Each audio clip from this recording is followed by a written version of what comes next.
रात का पहरा। शाम के सूर्यास्त के साथ ही रहीम अपनी रात की दायित्वों के लिए तैयार होने लगा। वह अपने घर में था और अपने पारिवारिक खाने के लिए तैयार हो रहा था। उसने अपने भाई और बहनों से बात की और उनसे वादा किया कि वह सुरक्षित रहेंगे। उसने अपना भोजन खाया और रात के लिए तैयार होने लगा। उसने अपना बड़ा कांटा और टॉर्च लिया। वह अपने गांव के बुजुर्गों से मिलने गया ताकि वे उसे जंगल में सतर्क रहने की सलाह दे सकें। रहीम, जंगल में बेहद सावधान रहना होगा, उसके पड़ोसी मोहम्मद ने कहा। कहा जाता है कि वहां एक भूतपूर्व राक्षस घूमता है। कई लोगों ने उसे देखा है और उससे बचने की कोशिश की है। रहीम ने सोचा कि ये सिर्फ कहानियां हैं जो बच्चों को डराने के लिए बनाई गई हैं, लेकिन फिर भी वह जंगल में सतर्क रहेगा। वह जानता था कि उसे अपनी जिम्मेदारी सही तरीके से निभानी है और गांव की सुरक्षा सुनिश्चित करनी है। शाम के 8 बजे रहीम अपने गांव से निकल पड़ा। वह अपने पथ पर चला और जंगल के पहले हिस्से में प्रवेश किया। शुरुआत में सब कुछ सामान्य दिखाई दे रहा था।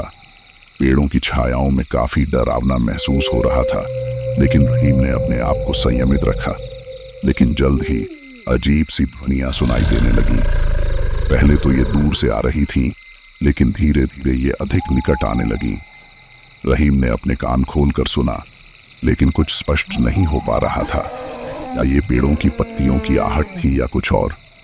उसने अपनी टॉर्च चारों ओर घुमाई, लेकिन कुछ भी नहीं दिखा। ध्वनियां अब बहुत निकट थीं।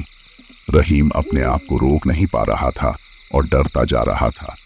क्या यह जंगली राक्षस हो सकता है जिसके बारे में सभी बात करते थे? उसने अपनी टॉर्च झाड़ियों की ओर फेंकी और कुछ खिसकता हुआ देखा।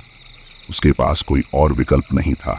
वह भागना चाहता था, लेकिन तभी उसकी टॉर्च बुझ गई और वह अंधेरे में पड़ गया। एक कराहने वाला आवाज उठा जो रहीम को डरा देने लगा। उसने खुद को संभालने की कोशिश की, लेकिन अब बचना ही मुश्किल लग रहा था। सामना करना पड़ेगा। रहीम अंधेरे में पड़ा हुआ डर के मारे कांप रहा था। उसकी टॉर्च बंद हो गई थी और उसे कुछ भी नहीं दिखाई दे रहा था। जंगल से उठने वाली ध्वनियां उसे अधिक डरा रही थीं, और तभी अंधेरे के बीच से एक लाल नेत्रों वाला भयानक चेहरा निकल कर आया। रहीम ने उस राक्षस को देखा तो उसके रक्त जम गए। वह भयानक रूप से बड़ा था और उसके हाथों में लंबे लंबे कंटास थे। रहीम ने अपने आप को संभाला और भागने का फैसला किया। वह जंगल में भागने लगा, लेकिन राक्षस ने भी उसका पीछा करना शुरू कर दिया। उसकी भारी भुकम और तेज दौड़ से पेड़ों के पत्तों की आहट सुनाई दे रही थी।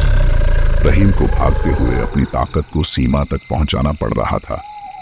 वह इधर उधर घूमता हुआ भाग रहा था ताकि उसका पीछा करने वाला उसे खोज न सके। भी कभी वह पीछे मुड़कर देखता तो राक्षस को करीब करीब आता हुआ देख लेता। रहीम को अब जंगल से बाहर निकलना था।